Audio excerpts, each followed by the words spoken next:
Hi, I'm Riker, and I'm going to show you how to make an angle and a triangle and find the center of that same triangle using only a straight edge and a compass.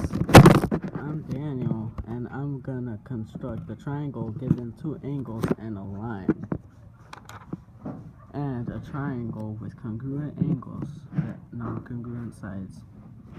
Alright, to start with, I'm going to show you how to create an angle using your compass and your straight edge. Now, I've already put my vertex, but what you're going to want to do is you're going to want to take your compass and take that length that they give you to the arc, at least from the vertex. And all you're going to do is just to create an arc like this. And then on the straight edge, make a line that goes across like that. Doesn't matter how big, as long as the angle is going to be the same. Now the next step is to take the compass and to set it to be the same distance between where the arc starts and ends between the both of the rays, like that, see? And then transfer it over and just make an arc and have it intersect the first arc that you made, like that. And then finally, use the straight edge one more time to create a line that goes through where the arcs intersect. And just like that, you've made two angles that are identical. And now, after showing you how to construct an angle, thanks Danny, I'm going to show you how to construct the triangle when you're given just a compass, a straight edge, and the three sides. Now to start, you want to get the base of your triangle. So what I did was I measured it out so that way it's the same length as, you guessed it, the base of the triangle. Pretty self-explanatory. I also forgot to put my common vertex, so I'm just going to go ahead and sketch it in there. There we go. Now, using a pencil and a straight edge, all you got to do is just create a line that goes all the way to the arc, like that. Now, to get the other two sides, what you do is you take the measure of one side using the compass like that, see? And then from here, you just make an arc. I'd recommend making it a bit big like this because you never know where it's going to intersect. And then finally, you just measure the last side, which is pretty big. And then you go ahead and go to the original vertex because that's where we started. And like that, you got points that you can sketch lines to, like this, where all the arcs intersect. And just like that, we've easily duplicated a triangle. Whoa! But Riker, how do I find the centroid of a triangle, you might be asking? Well, I'll show you. Now, the key to this one is finding the perpendicular bisector of two lines. So, we're going to find the perpendicular bisector of this line and this line. To do that, all you have to do is set your compass to be on one of the vertices. And then you can set it to any length that you want, but preferably I'll have it like this.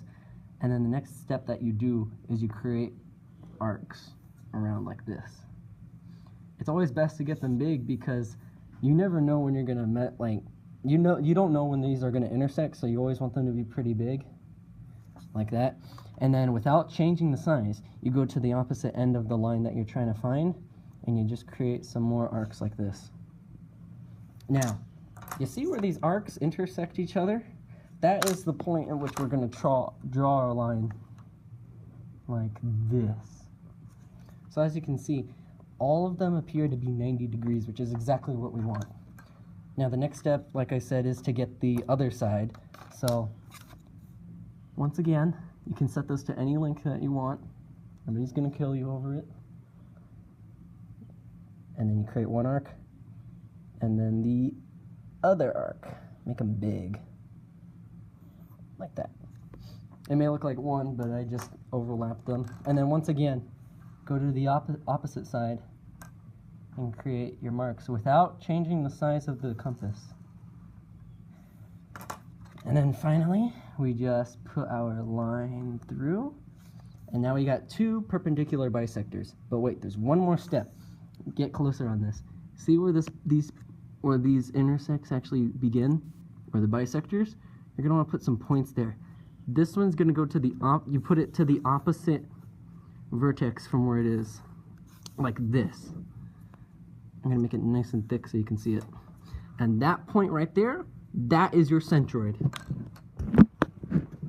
Now we're going to show you how to create the triangle using 2 angles and 1 line segment, or at least when you're given one of those.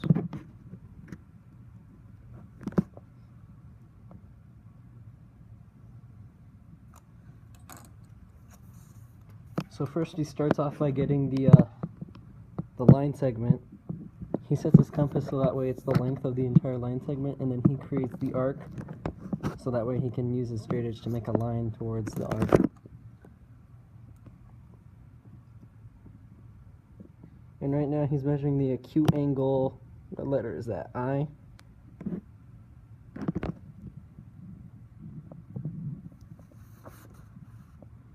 And then using that way I showed you how to create an angle earlier. That's all you got to do for these two.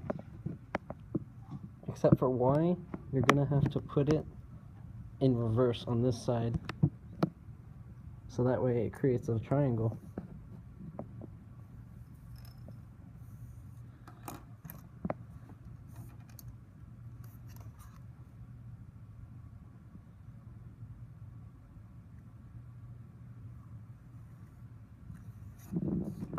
It's always good to put excess line because you never know how big the other angle is going to be when you draw it.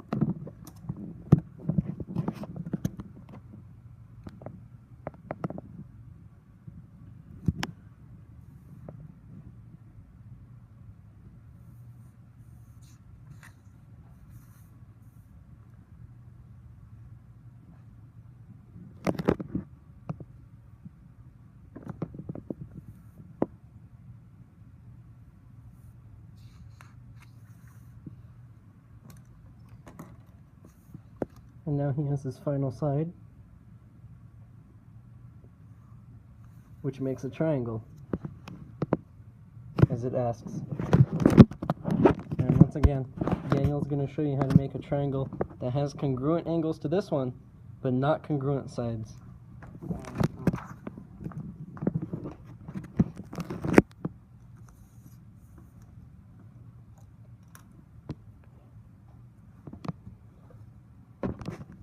Now the trick that I found to get the sides to be non-congruent is to either make the base larger or smaller, because then it forces the other sides, or the other 2 sides, to be smaller or bigger with them.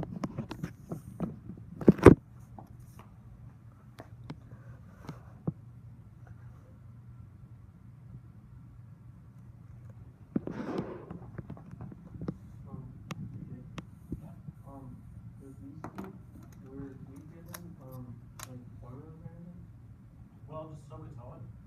Like design, yeah. Okay.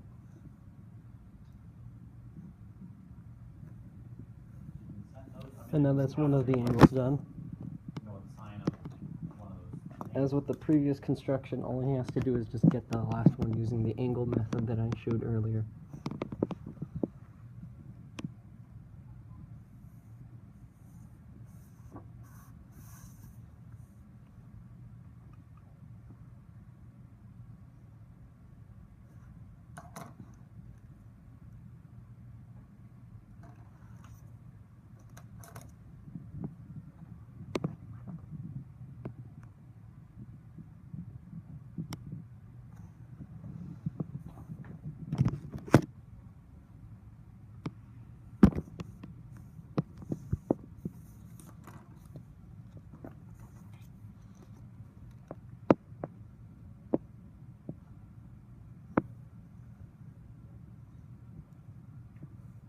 And now that he has his triangle, I'm going to go ahead and cut it out and then compare the two, and you'll see that they have the same angles but not the same size.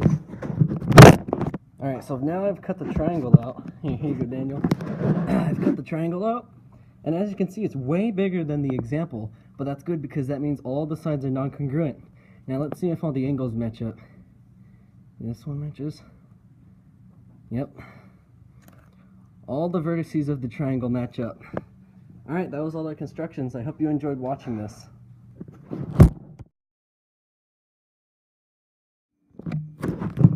So as you can see, this triangle, it fits pretty much. It's got the similar angle sizes, right? No, no, no!